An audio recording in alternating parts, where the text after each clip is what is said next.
নমস্কার, অপর্ণার ওয়ার্ল্ডের আরও একটি নতুন রেসিপিতে আমার সকল বন্ধুদের অনেক অনেক স্বাগত। বন্ধুরা, আজকে নিয়ে এসেছি তোমাদের কাছে শিম ভর্তা। কিভাবে আমি শিম ভর্তা করব সেটাই শেয়ার করব। প্রথমে কিছু পরিমাণ শিম নিয়েছি, নিয়ে দুপাশ থেকে কেটে ধুয়ে পরিষ্কার করে নিয়েছি। তারপর এই শিমগুলোকে একটা পাত্রে রেখে দিলাম, দিয়ে যে জলটা আমরা খাবারে ইউজ করি সেই জলটা দিয়েই সিদ্ধ করব। ভালো পরিষ্কার জল দিয়ে সিদ্ধ করবে, কারণ কি এই জলটা এমনভাবে জলটা দিতে হবে যে এই জলটা সম্পূর্ণ সিদ্ধ করতে লেগে যায়। কারণ শিম যখন আমরা সিদ্ধ করব, শিমের থেকে যে জলটা বেরিয়ে যাবে সেটার মধ্যে কিন্তু অনেকটা পরিমাণে আয়রন থেকে যাবে। তো সেইটা যাতে শিমের মধ্যেই তো চলে যায়, ওই কারণে জলটা সম্পূর্ণ আমরা শুকিয়ে নেব। আর এই শিম সিদ্ধ করার সময় আমি কিন্তু সামান্য পরিমাণে লবণ দিলাম, তাহলে কি হবে বলো তো, খুব জলদি শিমটা সিদ্ধ হয়ে যাবে। এই দেখো, কথা বলতে বলতে শিমটা সিদ্ধ হয়ে গেল। এই দেখো, লাস্টে একটুখানি জল বেঁচে আছে। তো এই জলটা যখনই টেনে যাবে আমি তখনই গ্যাসটা কিন্তু অফ করে দেব। দিয়ে শিমগুলোকে ঠান্ডা করতে দেব একটা পাত্রে। আর এই শিমগুলোকে আমি মিক্সিতে গ্রাইন্ড করব। যদি তোমাদের বাড়িতে শিলনোড়া থাকে তাহলে তোমরা শিলনোড়াতেও করতে পারো। আর এই দিকে যে মশলাগুলোর মধ্যে দেব, এই যে টমেটো কেটে নিয়েছি, আর এই যে শিমগুলো তুলে নিয়েছি আলাদা করে, একটা ছোট মাঝারি সাইজের পেঁয়াজ কেটেছি, লঙ্কা দিয়েছি রেখেছি। আর এইদিকে সব লঙ্কা যদিও আমি দেবো না, জাস্ট রেখেছি যেটা দরকার সে কটাই আমি দেবো। তো ওইদিকে মিক্সিতে গ্রাইন্ড করার জন্য সাইডে রেখে দিলাম, ঠান্ডা হলেই গ্রাইন্ড করব। আর এইদিকে একটা সসপ্যান নিয়ে দিলাম কিছুটা পরিমাণে সর্ষের তেল। যে কোনো ভর্তায় তোমরা কিন্তু সর্ষের তেল অবশ্যই ব্যবহার করবে, কারণ সর্ষের তেলের ভর্তা কিন্তু দারুণ লাগে। তারপর তেলটা হালকা গরম হলে আমি রসুনগুলো দিলাম। এবার রসুনগুলো দেওয়ার পরে গ্যাসটাকে একেবারে লো করে দিলাম, কারণ যদি হাই করে রাখা হয় কিংবা মিডিয়াম করে রাখা হয়, অনেক সময় কি হবে, রসুনের উপরের সাইডটা লাল হবে কিন্তু ভিতরের দিকে কাঁচা থাকবে। রসুনটা যাতে সুন্দর করে ফ্রাই করা হয়, তাই আমি গ্যাসটাকে একেবারে স্লো করে সুন্দর করে দেখো রসুনটাকে ফ্রাই করে নিলাম। এবার আমি এই পেঁয়াজগুলোকে ফ্রাই করব। তো পেঁয়াজগুলো এবার আস্তে আস্তে করে দেব। তার আগে ভাবলাম আমি শুকনো লঙ্কা আর কাঁচা লঙ্কা একটু ফ্রাই করে নিই, তাহলে লঙ্কাটা বেশ সুন্দর মুচমুচে থাকবে। আর যদি পেঁয়াজ আগে ফ্রাই করা হয়, শুকনো লঙ্কা ফ্রাই করতে অসুবিধা হবে। ওই কারণে গ্যাসটাকে আবারও স্লো করে দিয়ে আমি দুটো শুকনো লঙ্কা, একটা কাঁচা লঙ্কা দিলাম। এই কারণে দিলাম যেহেতু ঝাল খুব একটা করব না, তোমরা তোমাদের টেস্ট অনুযায়ী লঙ্কা কম বেশি দিতে পারো। যেহেতু আমার সিমের পরিমাণ খুবই কম, আমরা যেহেতু দুজন খাবো, ওই কারণে আমি সিম কম দিয়েছি, আর লঙ্কাটাও ওই কারণে কম লাগবে। তোমাদের টেস্ট অনুযায়ী তোমরা লঙ্কা কম বেশি দিতে পারো, তবে ভর্তাতে কিন্তু একটু ঝাল হলে বেশ ভালো লাগে। তো লঙ্কাগুলো ফ্রাই করা হয়ে গেল। এবার আমি এইগুলোকেও সাইডে, রসুনের সাইডে তুলে রেখে দেব। তো দেখো, ফ্রাই করা কমপ্লিট। এবার আমি এর মধ্যে বাকি যে তেল থাকলো, আমি কিন্তু আর তেল ব্যবহার করিনি, একবারে যেটুকু তেল দিয়েছি সেটুকুতেই কিন্তু আমার রান্নাটা কমপ্লিট হয়ে যাচ্ছে, যেহেতু আমার পরিমাণ সব কিছুর অল্প অল্প। তোমরা তোমাদের পরিমাণ অনুযায়ী তেল, মশলা সব কিছু কম বেশি দিতে পারো। তো পেঁয়াজটাকে ছোটো ছোটো করে কেটেছি। এবার পেঁয়াজের উপরে হালকা লবণ ছড়িয়ে দিলাম, তাহলে পেঁয়াজটা খুব জলদি ফ্রাই হয়ে যাবে। যে অবশিষ্ট তেল ছিল সেই তেলেই কিন্তু আমি পেঁয়াজটা ঢেলে দিলাম। আর আমি খুব কম তেলে রান্না করব ভর্তাটা, যেহেতু এই ভর্তাটাকে টেস্টি করার জন্য লাস্টে একটা জিনিস ব্যবহার করব, সেটা দিলে আরও টেস্টি হবে। তার জন্য ভিডিওটা সম্পূর্ণ দেখার অনুরোধ রইল আমার সকল বন্ধুদের। নতুন পুরাতন সব বন্ধুদের অনেক অনেক ভালোবাসা, যারা যারা আমাকে সাপোর্ট করে আসছে এ পর্যন্ত। তোমাদের সাপোর্ট আর তোমাদের ভালোবাসা ছাড়া কিন্তু এগোনো সম্ভব না।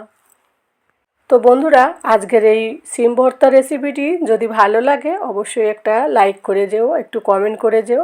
তোমাদের একটা লাইক, একটা কমেন্ট আমাকে পরবর্তী ভিডিও বানাতে ভীষণ উৎসাহিত করে। আর এইদিকে দেখো, গ্যাসটাকে আবার লো টু মিডিয়াম রেখে আস্তে আস্তে করে পেঁয়াজটাকে ফ্রাই করে নিলাম। পেঁয়াজ কিন্তু খুব একটা ফ্রাই না হলেও চলবে, তো আমি হালকা করে পেঁয়াজটাকে ফ্রাই করলাম। তারপরে আমি আবারও কিন্তু কোনো তেল দিইনি। তারপর যে টমেটোটা কেটে রেখেছিলাম সেই টমেটোর ওখান থেকে কিন্তু আমি হাফ অংশ দিয়েছি, কারণ সবটা দিলে ভর্তাটা পুরো টক বেশি হয়ে যাবে, ওই জন্য হাফ টমেটো দিয়েছি। তোমরা চাইলে কম বেশি দিতে পারো। দিয়ে টমেটোটাকে সুন্দর করে ফ্রাই করে নেব, আর একটু লবণ দিয়ে নিলাম, জলদি সফট হবে। সব কিছুতেই হালকা করে অল্প অল্প করে লবণ দিচ্ছি, কারণ একসঙ্গে যখন এগুলোকে জড়ো করব তখন লবণের পরিমাণটা কিন্তু কম বেশি হতে পারে। ওই কারণে কম দিয়ে আমি রান্না করছি। তোমরা তোমাদের টেস্ট অনুযায়ী লবণ, লঙ্কা, তেল এইসব কম বেশি করে দিতে পারো।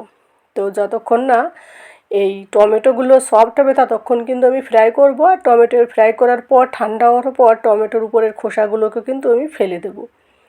তো দেখো টমেটো দেখেই বোঝা যাচ্ছে অনেকটা সফট হয়ে এসছে। এবার এই টমেটোগুলোকেও আমি পেঁয়াজ রসুন যেখানে রেখেছি সেখানে তুলে রেখে দেব। তো আমি কিন্তু আর তেল ব্যবহার করিনি বন্ধুরা, তবুও কিন্তু আমার সমস্ত রান্নাটা কমপ্লিট হয়ে যাচ্ছে।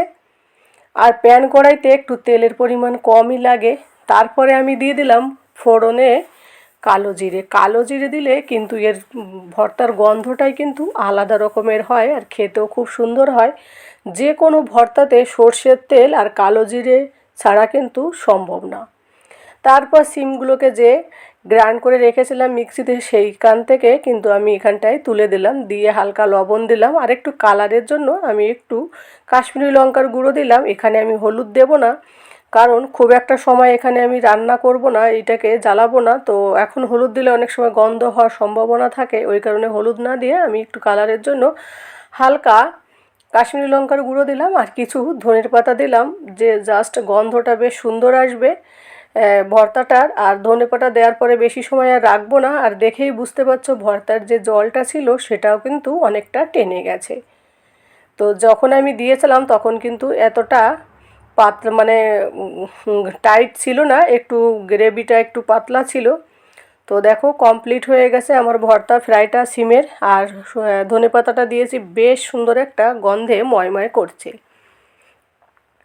তো বন্ধুরা এবার আমি এই সিমের ভর্তাটাকেও সাইডে থালায় তুলে নেব।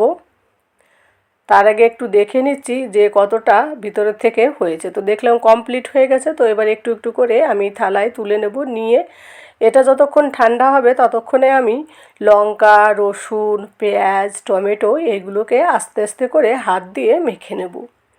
দুপুরবেলা গরম ভাতের সঙ্গে জাস্ট জমে যাবে। সিম ভর্তার সঙ্গে যদি একটু তোমরা যদি চাও একটা মাছ ভাজা, মাছের কাঁটা ফেলে দিয়েও দিতে পারো, তাহলে কিন্তু আরও বেশি টেস্টি হবে। তো দেখো এইদিকে আমি যেহেতু নিরামিষ করছি ওই কারণে আমি আজকে মাছ করছি না, যেহেতু নিরামিষ তো ঠিক না, যেহেতু রসুন দিয়েছি। টমেটোর যে খোসাটা সেটা কিন্তু আমি ফেলে দিলাম এইভাবে বের করে।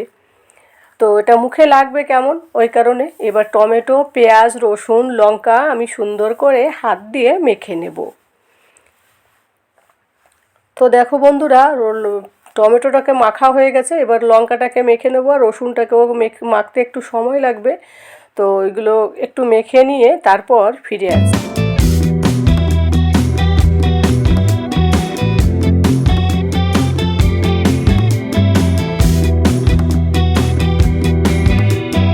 তো বন্ধুরা লঙ্কা টমেটো মাখা কমপ্লিট। এবার রসুনটাকে মেখে তারপর আমি সব কিছু একসঙ্গে মিশিয়ে নিয়ে ফিরে আসছি।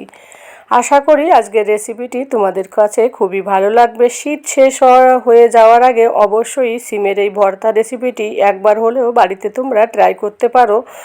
দেখবে সেদিন দুপুরবেলা সবাই এক থালা ভাত নিমেষেই খেয়ে নেবে।